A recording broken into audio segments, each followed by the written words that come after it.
Greetings, this is Fallonheart, and this is the Steam Awards 2025. I like the Steam Awards. I am a bit of a fan of this. I feel like the categories are better for the most part, and than like the Game Awards. And on top of this, the games that win or do really well tend to go on sale for a decent amount. It's always very, very good. I also like one thing they've been doing recently, which is the Steam Replay. I'm a fan of that. I think that's pretty good. I'm looking forward to seeing mine this year because I dropped the Elder Scrolls Online. I'm not playing it anymore. So finally, that will not be taking up my entire playtime this year. So I feel like this year is going to be more interesting. So what we're going to do is we're going to save the game of the year to last because that's the most interesting one. We're going to scroll down to the bottom and we're going to go through one after the other. So for the Sit Back and Relax award, I'm going to be giving to Fantasy Life. Mainly because I was a huge fan of Fantasy Life on the 3DS. I'm so glad that we've got another one. And as you can see from my hours played, 132.3 hours to be exact. Big fan of this one. I thought it was an absolutely fantastic time. It was a nice evolution from the original game, minus one or two lacking things like we don't have pets anymore or things like that, which is a shame. But overall, Fantasy Life is a great game. The only thing I didn't do is the grind for like the job, the crafting classes, because it gets a bit repetitive. But I completed the game. I like nearly 100%ed it. It was a great time. Nice like cozy game experience. Outstanding Story Rich Game Award. For this one, I'm going to be giving it to Tainted Grail. I love the Arthinian Legend, like the twist, like the almost Dark Souls twist on Arthinian Legend. I thought it was just a really, really good time. I liked a lot of the characters. I liked the story in general. So yeah, like Tainted Grail, absolutely fantastic time. Oblivion doesn't get this because this is an old game that hasn't really changed at all. It's just a remake. I never finished Kingdom Come 2 Deliverance, and from what I've played of it, as much as I think it's fan-fucking-tastic, I think the first one is, should we say, more authentic. Digimon Time Stranger is an incredible game, but the story, whilst being good, also, it does the timey-wimey thing, and as a result, does get repetitive on occasion, but it is very, very good.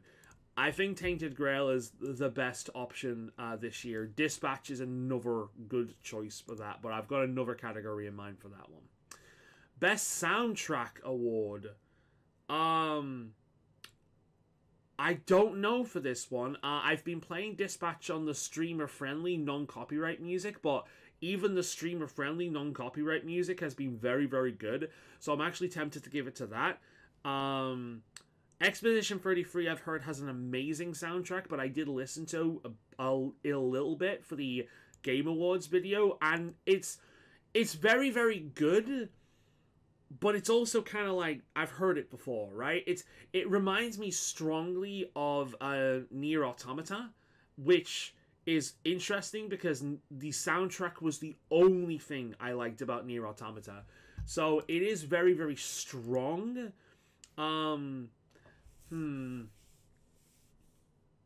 I'm gonna give it to Dispatch because I feel like a lot of people are gonna vote for this, and this is gonna end up on sale regardless. I do want to play Expedition 33. I've heard very good things. I've avoided spoilers as much as possible. I don't know anything about the game, like, at all, aside from it basically being like French Persona. And if it does go on sale in January for a decent price, I might pick it up. But there's just so many games that I've got and I want to play that I haven't even finished Kingdom Come Deliverance 2 yet. So there's a lot, like hundreds upon hundreds of hours of games just from this year that I've not touched yet. So yeah, I will leave that for now. I'm going to give it to Dispatch. The main reason is this game made such a strong impression, and the soundtrack is really, really good as well. And I'm just listening to the royalty-free version, so I can only imagine that the proper version is even better. I kind of want to give it to Oblivion because the Oblivion soundtrack is one of the greatest soundtracks of all time, to the point where elements of it are burned into my subconscious, and I've been whistling it for years, but it's an old game. I'm going to give it to the new game. Best Game You Suck At Award. Yeah, Path of Exile. The Path of Exile 2 is fantastic. I did end up dropping it just because there's been so many amazing games to come out this year. Silksong is also another really good option for this one, but just because there's so many amazing games that have come out this year that, like, playing a live service kind of game like that, I'd rather go back to that game during a lull at the moment. Like right now I'm playing through Celastra for the first time, and that's going to take a fair number of hours. So at this time of year, I like to play games as kind of like the palate cleanser. Last year I was playing Kingdom Come Deliverance 1 for the first time. It took me that long to get around to it. So yeah, it's one of those. So I will go back to Path of Exile. I do kind of want to play it fully and finish it before the game officially launches, if it hasn't already, because I want to have like one max level legacy character at the very least. But great game, fantastic game. It has to be for that. Most innovative gameplay reward. Right. So there's a few options here. That is the exact opposite of innovative. That is just like Monster Hunter Wilds destroyed so many elements of Monster Hunter. It's insane. Literally the same game, but like slightly better and slightly worse in some ways. Tamers is fantastic, but I wouldn't exactly call it innovative. It's really good. Date Everything is, however, the other option is, where is it? Dispatch. The main reason Dispatch is an option here is because this is made from the remnants of Telltale, and Telltale kind of just did kind of like point and click, like modern day point and click games, right? Very, very simple. Maybe you'd get the odd mild puzzle here, but they were very, very kind of like cozy casual games, right? They were mildly interactive, but they were largely story. Dispatch is a game. There is gameplay here. There are legitimate gameplay choices to be made that will affect more than just story. It is the Telltale format put onto an actual fucking video game. And they've made, quite frankly, the best Telltale style video game as a result. And I already think very, very highly of the original Tales from the Borderland, Wolf Among Us, and The Walking Dead. Those three in particular are fantastic games. Dispatch is better than them. Again, I still haven't finished the last two entries, the last two episodes, so take that with a grain of salt. We'll be doing that tomorrow in stream. But I am very, very tempted to give it to Dispatch because it is innovative in how it's approached. Date Everything, however, is not going to get the same recognition as that. And quite frankly, I found Date Everything to be one of the most unique gameplay experiences I've ever had. It's ultimately just like a dating simulator mixed with like a Pokemon-esque collectible kind of like element. However, the experience is so fucking unique in how they've done it that I kind of have to give it to Date Everything. Because it's just such a unique gameplay experience. I highly recommend it. I know a lot of people are put off by certain woke-ish elements of it, such as it treating polycules as if they're perfectly normal and healthy. They're not. But, you know, it's one of those things. It's a very, very good game. The fact is that you're dating fucking inanimate objects. You know, you're dating your toilet. You're dating everything, including the kitchen fucking sink. You know what I mean? It's like, it's dumb on its premise. This isn't real life. Just embrace the goofiness and have fun. Enjoy it. It's a very, very good game. Outstanding visual style awards, so art direction. What do we even go for this one? Date Everything doesn't win that. It's very good looking, but you know, it's not like unique in that regard. Dispatch, again, very good looking, but it's not really unique in that regard. Are we going to put this down to graphical fidelity? Or are we going to put this down to art direction? I'm actually not sure about this one. I'm going to have a bit of a think. Because I would rather give this to something other than just fucking good realistic graphics. I want to give this to a really cool art style, right? So I'm going to go through my games. I'm going to see if I can find something that actually works here.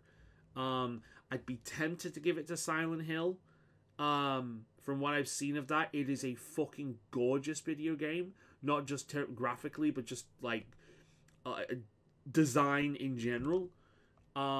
So I think last year I probably gave this to Metaphor ReFantazio, didn't I?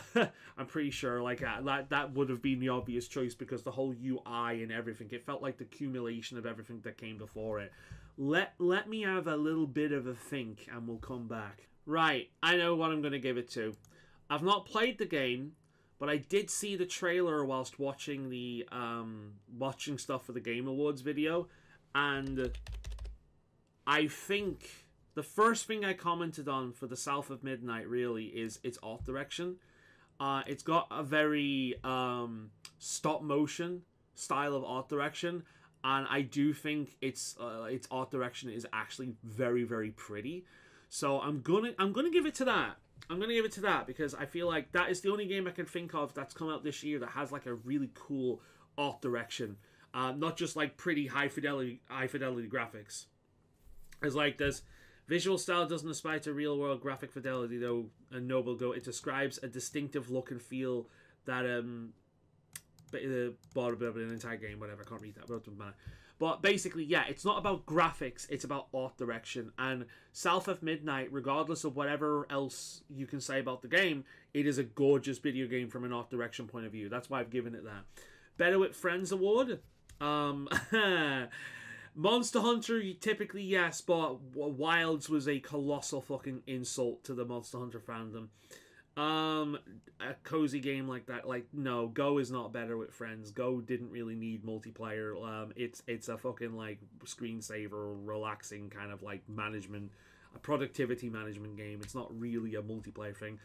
It's actually interesting because Spirit City Lo-Fi Sessions did a poll not long after it came out about what people expect from the game in the future, and one of the options was about multiplayer, and I'm pretty sure that the community very, very much outwardly said, like, no, this game does not need multiplayer, it does not need online connectivity, it does not need anything like that.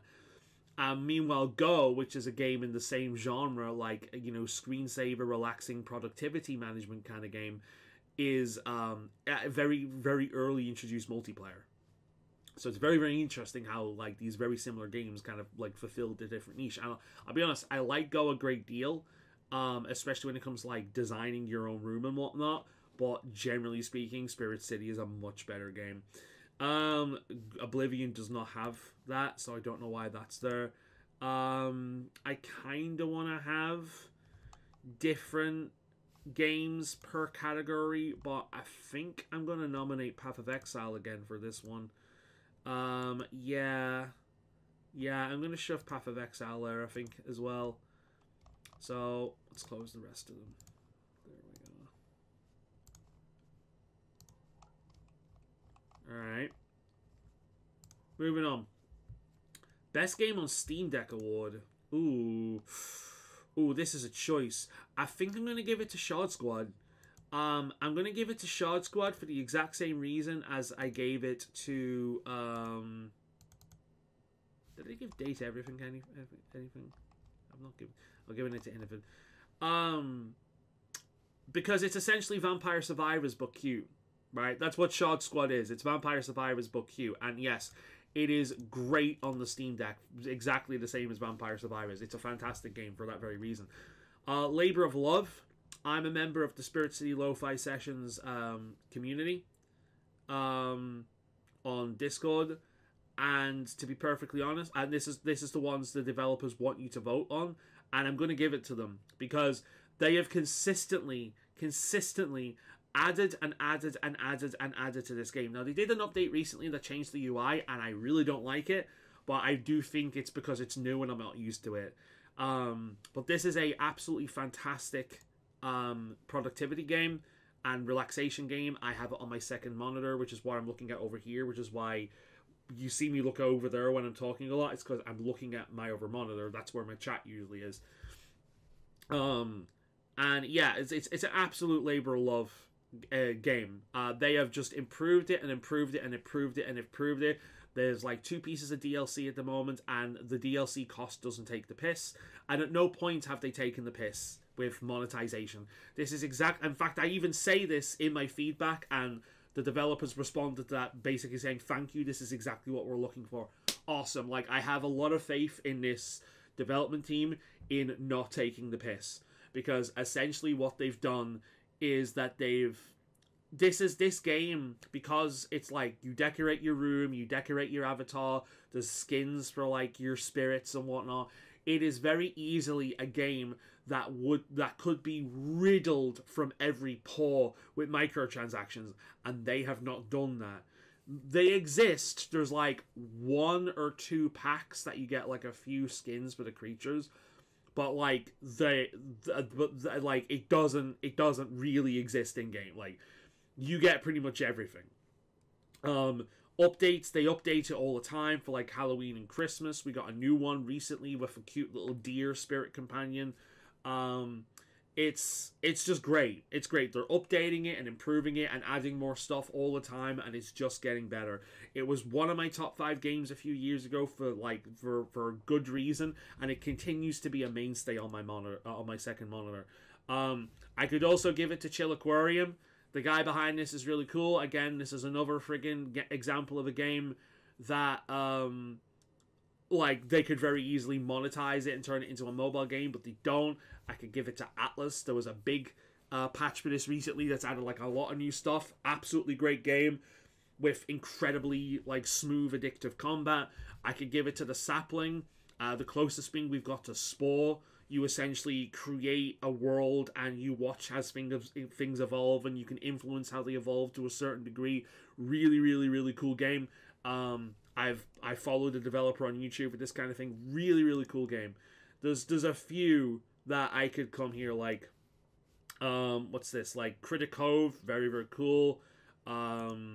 But it has to be Pal Worlds. Again, they just keep making it better. I've actually went back to it this year, and I've played a fair few hours of it this year, and it is way better than it was at launch. Way better than it was at launch. If it was in the state it was in now, it would have been on my top 5, right? It would have been on my top 5 if it was in the state it is now at launch. It was good at launch, but it's way better now. So, but no, Spirit City absolutely deserves it. I'm a huge fan of the game. I will be praising it for a long time, I hope.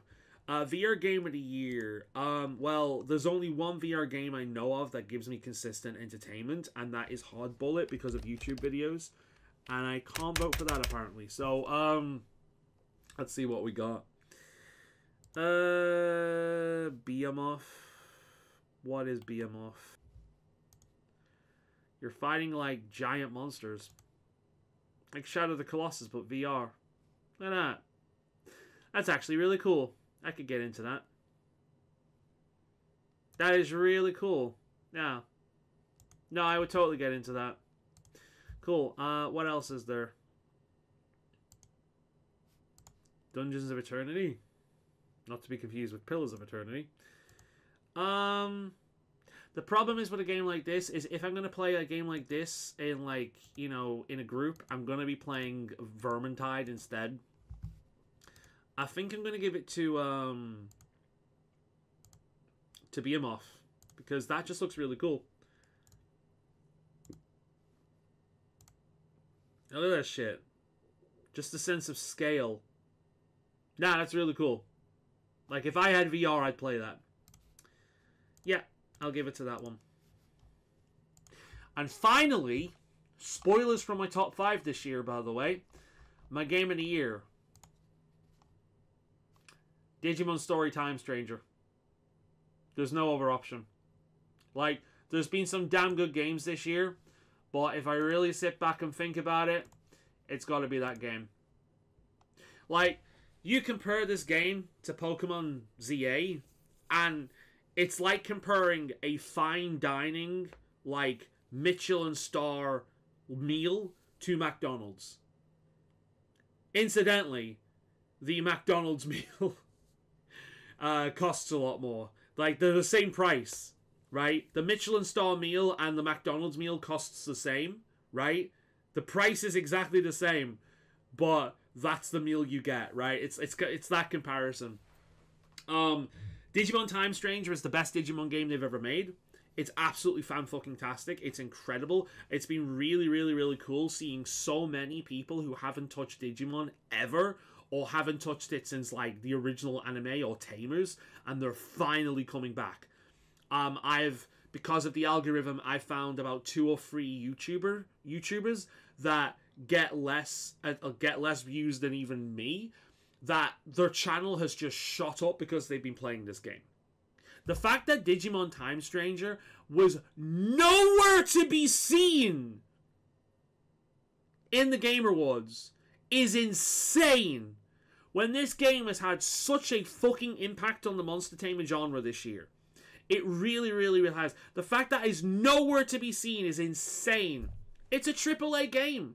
It did really fucking well. The internet was ablaze with it. And it was nowhere to be seen. Absolute insanity. Absolute insanity. Fantastic game. And yeah, it is my game of the year this year. There's spoilers for my top 5 this year. It is my game of the year this year. So there's my my Steam rewards. I think that's pretty fair. I doubled up on Path of Exile, but for the most part, I like to do different ones. I did double up on Path of Exile, but for the most part, I think it's fair. My game of the year is Digimon Story Time Stranger. VR game of the year is Behemoth, which just looks good. Like, I would legit play that if I had a VR machine, legitimately. I'd probably stream it as well. Like, I like fantasy, I like medieval combat, I like big monsters and shit like that. Yeah, it just looks good. I know nothing about it. Labor of Love, Spirit City Lo-Fi Sessions, it can be no other. Best game on the Steam Deck Award, Shard Squad was fantastic. Better with Friends, Path of Exile. Best game you suck at, Path of Exile. Outstanding visual art style. Honestly, South of Midnight is legitimately the only option I could choose here. Like, I like the art style of a lot of games I played this year, but none of them, like, they're serviceable, they're good, but they're not really, like, Date Everything, I like the art style of Date Everything, you know, but it's not that, you know what I mean? It's not, you're not going to be seeing articles made about its visual style. You're going to be seeing articles made about its writing, but not its visual style, right? Innovative Gameplay Award, Date Everything, just one of the most unique gameplay experiences I've ever had. Soundtrack Award, Dispatch. I wanted to shove Dispatch in there somewhere, and considering how much I've glazed the soundtrack of the free, copyright-free version, the copyrighted version has to be even better. Outstanding Story Rich Award, Tainted Grail, Fall of Avalon. Yeah, incredible choice. This game is essentially Skyrim, if it wasn't made for toddlers. Very, very good game. And then best to sit back and relax award, Fantasy Life: The Girl Who Stole Time. It's a new Fantasy Life game. It's a cozy game. It's my favorite cozy game from this year. Really, really, really good. Play a game you nominated and review. I'll probably do that at some point. I'll probably write a review for one of these. And then I'll just immediately delete it again because I don't like doing that anymore. But yeah, I'll get the badge and I'll call it there. But no, they're my rewards. I do like the Steam Awards system. I think it's a lot more interesting. I like the UI of it. The UI is way better than the Game Awards. I do like the categories as well. You've got no fucking streamer bullshit here that no one really cares about. You've not got any esports shit here. You know, you've not got the Indie Game of the Year awards as if, oh, like, they're throwing indies a bone. You know what I mean? It's like, no, this is like, these are decent categories. The only other ones I put in here is like, this, you've got writing here, you've got art, you've got soundtrack, you've got gameplay. No, they have covered everything, haven't they? They've got gameplay, they've got art direction, they've got writing, and they've got soundtrack. Yeah, that is like everything. So no, I think the only category here I'd remove is VR, to be perfectly honest, but that's just because it doesn't apply to me. But no, like it's a very good, nice, compact set of categories, and yeah, a lot of these games will go on sale depending on what people vote on in January when the winners are announced. So yeah, I like doing it every year. I think it's a really cool system. It's one of the reasons Steam is like the best like digital game distributor, because they do shit like this, and just the UI of Steam is really nice as well, nice and clean, nice and fast. Steam's the king for a reason, right? But yeah, I'll leave it there. Hope you've enjoyed.